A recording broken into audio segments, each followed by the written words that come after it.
Hello students, I am Santosh Kumar Misra from Sumit Coaching Center Paharpur. Students, आज हम लोग trigonometric identities के बारे में जानेंगे।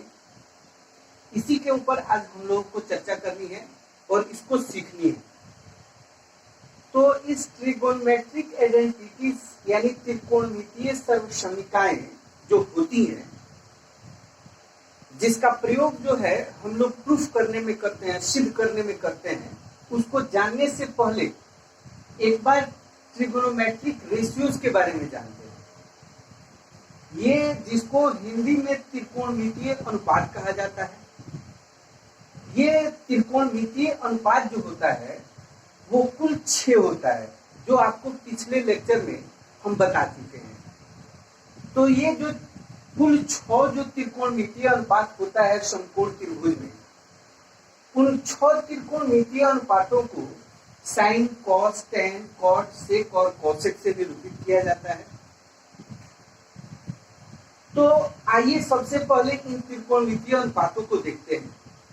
सबसे पहले हम लोग इतना पिछले लेक्चर में जान चुके हैं कि जो त्रिकोणमितीय अनुपात जो होता है वो न्यून कोण के सापेक्ष निर्धारित होता है। जैसे यहाँ पे 90 डिग्री का कोण है, तो इसका मेजरमेंट जो है, कोण ए का माप जो है वो 90 से कम है, या इस कोण सी का माप जो है वो भी 90 से कम है। अर्थात इस राइट एंगल ट्रायंगल में यानी इस संपूर्ण त्रिभुज में कोण ए का माप जो है वो 90 से कम है, इसलिए न्यून कोण हुआ, और कोण सी का माप भी 90 से कम है, इसलिए यह भी न्यून कोण हुआ। तो अगर हम कोण सी के अनुसार यानी कोण सी को अगर थीटा मान लेते हैं, तो इसके अनुसार अगर त्रिकोणमितीय अनुपात को लिखें तो सबसे पहले हम लोगों को 3 चीज पहचान लेना एकदम आवश्यक है। अगर ये 3 चीज को निर्धारित नहीं कर पाते हैं तो हम लोग इस त्रिकोणमितीय अनुपात को नहीं लिख पाएंगे। तो इसलिए सबसे पहले जो पिछले लेक्चर में हम बता भी चुके हैं कि ये समकोण त्रिभुज में जो 3 भुजाएं होती हैं, एक को लंब, एक को आधार और तीसरे को कर्ण कहा जाता है, जिसको अंग्रेजी में हाइपोटेन्स कहते हैं। तो सबसे पहले लंब किसको कहते हैं, जिसको अंग्रेजी में परपेंडिकुलर कहा जाता है। तो न्यून कोण के सम्मुख भुजा को लंब कहते हैं, यानी सी ये न्यून कोण है, इसको हम थीटा माने हैं। तो इसके अनुसार इसका अपोजिट साइड AB जो है, ये AB लंब हुआ और ये BC आधार हो जाएगा, और 90 डिग्री का सम्मुख भुजा जो है वो कर्ण हो जाएगा। फिर उसी तरह अगर ये A भी न्यून कोण है, अगर इसके अनुसार देखें तो इसके इस कोण के अनुसार, इस एंगल A के अनुसार अगर देखा जाए तो एंगल A की अपोजिट भुजा जो है यानी इसका सम्मुख भुजा जो है वो BC है, तो ये लंब हो जाएगा, और समकोण बनाने वाली दूसरी भुजा जो है AB वो आधार हो जाएगी। तो यहाँ पे हमने थीटा किसको माना है, एंगल C को, यानी कोण C को हम थीटा माने हैं। तो इसके अकॉर्डिंग माने इसके अनुसार अगर त्रिकोणमितीय अनुपात को लिखें तो साइन थीटा इक्वल टू, इतना आपको पता है, सूत्र होता है लंब बाई कर्ण, यानी P के अनुसार एंगल C के अनुसार अगर देखा जाए तो इसके अनुसार लंब है AB, यानी AB लंब है, और 90 डिग्री का सम्मुख भुजा यानी 90 डिग्री B पे है, तो इसका सम्मुख भुजा यहाँ पे AC जो है वो कर्ण हुआ, यानी AC होगा। फिर उसी तरह cos थीटा इक्वल टू होता है आधार बाई कर्ण।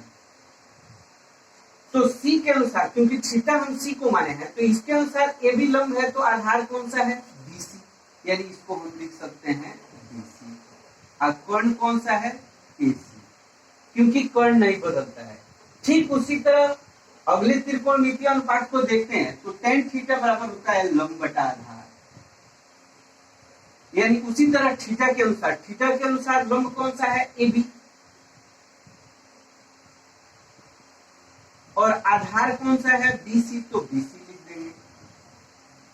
फिर उसी तरह अगर इस कॉट को देखें तो कॉट थीटा बराबर होता है आधार बटा लंब, यानी टेन का ठीक अपोजिट होता है कॉट, ये होता है P/B यानी लंब बटा आधार, तो ये हो जाएगा, ये ऊपर चला जाएगा आधार अब भाई लंब हो जाएगा। तो थीटा के अनुसार आधार कौन सा है? बीसी है, क्योंकि इसके सामने वाली भुजा ए बी लंब है, तो आधार हम लोगों को लिखना है, तो आधार इसका बीसी है, तो ये बीसी हो गया। लंब कौन सा है? ए बी है, तो ए बी इसका लंब हो गया। अब उसी तरह ये अगला जो सेक थीटा है, कॉस का ठीक अपोजिट, कॉस का उल्टा सेक होता है, तो कॉस बराबर होता है आधार बटा कर्ण, तो ये हो जाएगा कर्ण बटा आधार। तो उसी तरह इसको, इसके अनुसार कर्ण जो है, कर्ण नहीं बदलता है, कर्ण एसी है। अब बटा आधार कौन सा है? तो इसके अनुसार लंब ए बी है, तो आधार बीसी हो जाएगा, यानी बीसी हो गया। ठीक उसी तरह साइन का अपोजिट होता है कॉसेक थीटा, तो साइन थीटा बराबर होता है पी बाई एच, तो इसका अपोजिट हो जाएगा एच बाई पी, यानी कर्ण बाई लंब। तो कर्ण वही एसी है, इसको एसी लिख देंगे। और लंब इसके अनुसार देखा जाए तो ए बी है, ये ए बी लिखेंगे। अर्थात हम लोगों को त्रिकोणमितीय अनुपात अगर थोड़ा सा कोशिश करें, थोड़ा सा अगर इसके ऊपर फोकस करें, तो हमको लगता है कि ये कोई कठिन वर्क नहीं है, एकदम इजी है, एकदम आसान है। थोड़ा सा अगर ध्यान देंगे, आपको इतना ही याद रखना है कि न्यून कोण की सम्मुख्य भुजा जो होती है, सामने वाली भुजा, उसका अपोजिट साइड जो होता है वो लंब कहलाता है। समकोण बनाने वाली दूसरी भुजा जो है वो आधार कहलाती है। 90 डिग्री का जो सम्मुख भुजा है वो कर्ण कहलाता है। सिर्फ इतना देख लेंगे तो इस समस्या का निदान हम लोग को मिल जाएगा। स्टूडेंट्स, अब हम लोग इस ट्रिगोनोमेट्रिक आइडेंटिटीज, जिसको हम लोग हिंदी में त्रिकोणमितीय सर्वसमीका कहते हैं, उस त्रिकोणमितीय सर्वसमीका में सबसे पहले हम लोग देखेंगे इस sine square theta plus cos square theta equal to 1 होता है। इसको हम लोग प्रूफ भी कर सकते हैं कि sine square theta plus cos square theta equal to 1। सबसे पहला चीज है कि जहां पे भी अगर आपको प्रूफ करना होता है, कहीं पे सिद्ध करना होता है, तो सबसे पहले ये बराबर जो है, इस बराबर के पहले वाले को LHS बोलते हैं, LHS लेफ्ट हैंड साइड, और इसके बाद वाले को कहा जाता है RHS यानी राइट हैंड साइड। अगर इस LHS को ले लें, जैसे यहाँ पे LHS में दिया है, LHS में दिया हुआ है कि साइन स्क्वायर थीटा अब प्लस कॉस स्क्वायर थीटा, तो इतना हम लोगों को पता है कि साइन थीटा जो होता है उसका सूत्र होता है लंब बाई कर्ण, लेकिन इस पे स्क्वायर है तो दोनों पे स्क्वायर रहेगा, लंब स्क्वायर बाई कर्ण स्क्वायर। और कॉस थीटा बराबर होता है आधार बाई कर्ण, तो आधार का स्क्वायर बराबर हो जाएगा कर्ण का स्क्वायर। अब बच्चों, जैसे यहाँ पे साइन थीटा है, थीटा मतलब उसके कोण का माप है, न्यून कोण का माप है, तो थीटा हम किसको माने हैं? एंगल सी को माने हैं, यहाँ पे थीटा माने हैं, तो इसके अकॉर्डिंग आपको लंब कौन सा हुआ? ए बी हुआ, यानी इसको हम लिख सकते हैं ए बी का स्क्वायर। अब उसके बाद कर्ण है, तो 90 डिग्री का सम्मुख भुजा एसी जो है वो कर्ण है, एसी स्क्वायर हुआ, प्लस फिर cos थीटा बराबर होता है आधार बाई कर्ण, तो थीटा के अनुसार ए बी लंब हुआ, तो आधार कौन सा हुआ? उसी तरह BC, तो BC का स्क्वायर, अब बाई ये कर्ण है AC, AC का स्क्वायर हुआ। अगर इसको सॉल्व करते हैं तो इसका अगर एलसीएम निकालते हैं तो आपको होगा AC स्क्वायर। अब इसको जोड़ेंगे, बटा का जोड़ बनाएंगे, ऐड करेंगे इसको, तो ये आपको आएगा AB स्क्वायर अब प्लस BC स्क्वायर। यानी इतना हम लोगों को पता है कि यहाँ पे हम लोगों को AB square plus BC square है, तो AB इसके अनुसार AB लंब है तो लंब का स्क्वायर हुआ, अब BC आधार है तो आधार का स्क्वायर। तो पाइथागोरस थ्योरम के अनुसार हम लोग जानते हैं कि लंब स्क्वायर प्लस आधार स्क्वायर इक्वल टू होता है कर्ण स्क्वायर, यानी इसको हम लिख सकते हैं, इसका कर्ण कौन सा है? AC है, तो इसको हम लिख सकते हैं AC स्क्वायर अब बाई AC स्क्वायर। यहाँ पे लिख सकते हैं क्योंकि AC स्क्वायर इक्वल टू होता है AB square plus BC square, यानी H square equal to T square plus D square. तो ये AC से AC जो है आपको कट जाएगा, 1 हुआ। LHS को जब सॉल्व किए तो हम लोग को 1 आ रहा है, और उसके बाद यहाँ पे RHS बराबर भी 1 है, इसलिए LHS इक्वल टू RHS, यानी प्रूफ हो गया। फर्स्ट सर्व समीकरण है आपको sine square theta plus cos square theta equal to 1। इसमें हम लोग ये जो सर्व समीकरण है इस आधार पे दो और सर्व समीकरणों को लिख सकते हैं। जैसे दूसरा आपको sine square theta plus cos square theta equal to 1 है, तो sine square theta equal to अगर पूछा जाए तो ये प्लस में इधर आएगा तो माइनस में हो जाएगा, यानी हम इसको लिख सकते हैं कि sine square theta equal to 1 minus cos square theta. ठीक इसी तरह अगर तीसरा लिखा जाए तो cos square theta equal to लिख सकते हैं 1, आइए प्लस में है इधर आएगा तो माइनस में हो जाएगा 1 माइनस साइन स्क्वायर थीटा। अगर हम लोग इसको भी प्रूफ करना चाहें तो इस तरह आप एक समकोण त्रिभुज बना करके इसको भी आप लोग प्रूफ कर सकते हो। स्टूडेंट्स, अब हम लोग अगले आइडेंटिटीज को देखेंगे, अगली सर्व समीकरण को देखेंगे। जैसे अगला सर्व समीकरण है कि sec square theta equal to 1 plus tan square theta. तो यहाँ पे भी थीटा जो है वो समकोण त्रिभुज में न्यून कोण का माप है। जैसे मैंने इस ट्रायंगल में ये एंगल सी को थीटा मान लिया है, तो जैसे ये जो सर्व समीकरण है इसको भी आप लोग प्रूफ कर सकते हो। तो इसमें भी आपको क्लियर है कि इसका ये वाला भाग जो है LHS है और ये वाला भाग जो है RHS है, यानी क्योंकि LHS इक्वल टू है सेक स्क्वायर थीटा, और हम लोगों को इतना पता है कि सेक थीटा इक्वल टू होता है, सेक थीटा बराबर होता है कर्ण स्क्वायर बटा आधार स्क्वायर। यानी हम लोगों को देखना क्या है कि थीटा के अनुसार कर्ण कौन सा है, थीटा के अनुसार लंब ये है, आधार ये है, 90 डिग्री का सामने वाला कर्ण ये है AC। तो यानी हम लोग यहाँ पे लिख सकते हैं AC के स्क्वायर बाई आधार देखना है थीटा के अनुसार, तो ये लंब है BC आधार है, यानी ये BC स्क्वायर। तो LHS को लिख लिए।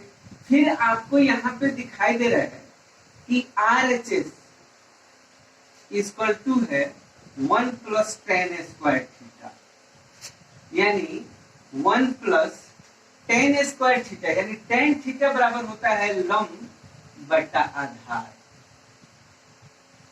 यानी लंब स्क्वायर बटा आधार स्क्वायर हो जाएगा। अब इसको भी हम लोग ऐड कर सकते हैं, जब जोड़ेंगे तो ये आपको हो जाएगा बी स्क्वायर, इसका एलसीएम हो गया बी स्क्वायर, 1 से डिवाइड करेंगे बी स्क्वायर में तो बी स्क्वायर आएगा, फिर बी स्क्वायर में 1 से गुना करेंगे मल्टीप्लाई करेंगे तो बी स्क्वायर हो जाएगा, प्लस फिर इससे डिवाइड करेंगे इसमें तो 1 आएगा, 1 में पी स्क्वायर से गुना करेंगे पी स्क्वायर हो गया। यानी हम लोगों को इतना पता है कि थीटा के अनुसार अब आधार देखना है, थीटा के अनुसार बी देखना है, आधार इसका कितना है BC, तो यहाँ पे हम लिख सकते हैं BC स्क्वायर। फिर थीटा के अनुसार P देखना है लंब, थीटा के अनुसार लंब है AB, तो इसको हम लिख सकते हैं AB स्क्वायर हो गया, बटा नीचे है आपको आधार, तो इसके अनुसार आधार जो है BC है, तो इसको हम लोग लिख सकते हैं BC का स्क्वायर। यानी यहाँ पे हम लोगों को दिखाई दे रहा है कि BC square plus AB square, यानी BC square plus AB square, यानी आधार स्क्वायर प्लस लंब स्क्वायर बराबर होता है कर्ण स्क्वायर। तो इसको हम लिख सकते हैं AC स्क्वायर, अब बटा नीचे है आपको BC स्क्वायर। यहाँ पे अंडर ब्रैकेट लिख सकते हैं कि क्योंकि AC स्क्वायर इक्वल टू होता है AB स्क्वायर अब प्लस BC स्क्वायर, क्योंकि पाइथागोरस थ्योरम के अनुसार सूत्र होता है कि कर्ण स्क्वायर बराबर लंब स्क्वायर जोड़ आधार स्क्वायर। तो अब हम लोग एलएचएस को जब देख रहे हैं तो यहाँ पे AC square by BC square आ रहा है। ठीक उसी तरह आरएचएस को जब सॉल्व किए हैं तो हम लोग को यहाँ पे भी AC square by BC square आ रहा है, यानी इसका LHS और RHS दोनों जो है वो आपस में बराबर है। इसलिए हम यहाँ पे लिख सकते हैं कि LHS equal to RHS। Proof हो गया। नेक्स्ट अगर इसमें देखें तो कुछ और भी सर्वसमीकाओं को लिख सकते हैं। जैसे दूसरा, जैसे यहाँ पे दिया हुआ है कि sec square theta equal to 1 plus tan square theta. अगर हम इसी से और सर्वसमीका बनाना चाहें तो sec स्क्वायर थीटा ये प्लस में है, इधर आएगा तो माइनस हो जाएगा, यानी sec square theta minus tan square theta equal to 1। ये एक सर्वसमीका हुआ, क्योंकि देखिए sec स्क्वायर थीटा ये प्लस में tan स्क्वायर थीटा है, इसको बराबर के पहले लेके आएंगे तो ये आपको माइनस tan स्क्वायर थीटा हो गया। बराबर के बाद क्या बचा 1, ये एक सर्वसमीका हो गया। या एक और सर्वसमीका को लिख सकते हैं कि ये प्लस में 1 है, इधर आएगा तो माइनस में हो जाएगा, यानी वहां पे क्या होगा कि sec square theta minus 1 equal to हो जाएगा tan स्क्वायर थीटा। इस तरह हम इन सर्वसमीकाओं को लिख सकते हैं। स्टूडेंट्स अब हम लोग अगली सर्वसमीका को देखते हैं। तो अगली सर्वसमीका जो हम यहाँ पे लिखे हैं तो होता है कि cosec square theta equal to 1 plus cot square theta. इसका यूज भी हम लोग प्रूफ करने में करते हैं। जैसे यहाँ पे cosec square theta equal to 1 plus cot square theta, इसमें भी हम लोगों को दो पार्ट दिखाई दे रहा है, एक बराबर के पहले वाला और एक बराबर के बाद वाला। तो फिर उसी तरह हम लोग इस LHS को अगर ले लें, LHS ये आपको है cosec स्क्वायर थीटा, और ये भी हम लोगों को पता है कि cosec थीटा इक्वल टू होता है कर्ण बटा लंब, तो कर्ण स्क्वायर बाई लंब स्क्वायर हो जाएगा। फिर हम लोग थीटा के अनुसार कर्ण को देखेंगे और लंब को देखेंगे। तो थीटा के अनुसार लंब है AB, आधार है BC, 90 डिग्री का सम्मुख हो जाए AC कर्ण है, तो इसमें कर्ण को लिखना है, इसलिए हम इसको लिख सकते हैं AC स्क्वायर बाई, इसके अनुसार लंब है AB, तो इसमें हम लिख सकते हैं AB स्क्वायर। LHS को देख लीजिए। फिर आप यहाँ पे RHS इक्वल टू है 1 प्लस cot स्क्वायर थीटा। तो यहाँ पे 1 plus cot theta equal to होता है आधार बाई लंब, क्योंकि स्क्वायर है तो दोनों पे स्क्वायर रहेगा। अब इसको अगर चाहे तो हम लोग ऐड कर सकते हैं बाई 1 मान करके, ऐड करेंगे तो P स्क्वायर, तो ये हो जाएगा P square plus D square. अब यहाँ पे हम लोग को करना क्या है, थीटा के अनुसार P का मान देखना है। थीटा के अनुसार P कितना है AB, तो इसको हम लोग लिख सकते हैं AB का स्क्वायर। फिर प्लस यहाँ पे है B, तो यहाँ पे B का वैल्यू देखना है, आधार देखना है, तो इसके अनुसार ये P लंब हुआ, आधार हो जाएगा ये B हो जाएगा BC, तो इसको हम लिख सकते हैं BC स्क्वायर। अब बेटा नीचे कितना है, तो नीचे है P, तो इसके अनुसार ये P वैल्यू जो है थीटा के अनुसार P को देखेंगे तो कितना हुआ AB, तो AB का स्क्वायर हुआ। अब हम लोगों को पता है कि AB square plus BC square equal to होता है AC स्क्वायर, क्योंकि लंब स्क्वायर जो आधार स्क्वायर इक्वल टू होता है कर्ण स्क्वायर, यानी AB square plus BC square. इसके अनुसार ये लंब AB हो गया, आधार BC हुआ, तो लंब स्क्वायर प्लस आधार स्क्वायर इक्वल टू कर्ण स्क्वायर, यानी AC का स्क्वायर हम लोग लिख सकते हैं, यानी इसके जगह पे हम लोग AC का स्क्वायर लिख सकते हैं। अब भाई नीचे है AB का स्क्वायर, चाहो तो यहाँ पे अंडर ब्रैकेट लिख सकते हो, क्योंकि पाइथागोरस थ्योरम के अनुसार कर्ण स्क्वायर यानी AC स्क्वायर यानी कर्ण स्क्वायर बराबर होता है लंब स्क्वायर यानी AB का स्क्वायर, अब प्लस आधार होता है BC का स्क्वायर, यानी LHS को देखें तो AC square by AB square आया है। RHS को भी सॉल्व किए हैं तो AC square by AB square आया है, यानी इसलिए हम इसको लिख सकते हैं कि LHS equal to RHS students, अब LHS इक्वल टू RHS। अब स्टूडेंट्स हम लोग इससे और भी सर्व समीकरणों को लिख सकते हैं, जैसे cosec square theta equal to है 1 प्लस कोट स्क्वायर थीटा। अगर इस ये प्लस में है इधर आएगा तो माइनस में हो जाएगा, चाहे ये कोट स्क्वायर थीटा प्लस में है इधर आएगा तो माइनस में हो जाएगा। यानी अगर इसमें नेक्स्ट सर्व समीकरण हम लोग लिखना चाहें तो कोसेक स्क्वायर थीटा माइनस ये प्लस में कोट स्क्वायर थीटा है उधर जाएगा तो माइनस में हो जाएगा cot square theta equal to कितना हुआ 1। फिर अगली सर्व समीकरण को अगर देखें तो कोसेक स्क्वायर थीटा माइनस ये प्लस 1 है इधर आएगा तो माइनस हो जाएगा -1 इक्वल टू हो जाएगा कोट स्क्वायर थीटा। यानी इसका अर्थ हुआ कि कोट स्क्वायर थीटा अगर हो तो उसके जवाब पे हम कोसेक स्क्वायर थीटा -1 लिख सकते हैं, या cosec square theta minus cot square theta हो तो उसके जवाब पे हम उसका वैल्यू 1 पुट कर सकते हैं। तो इतना हम लोगों को माइंड मेकअप करके रखना होगा।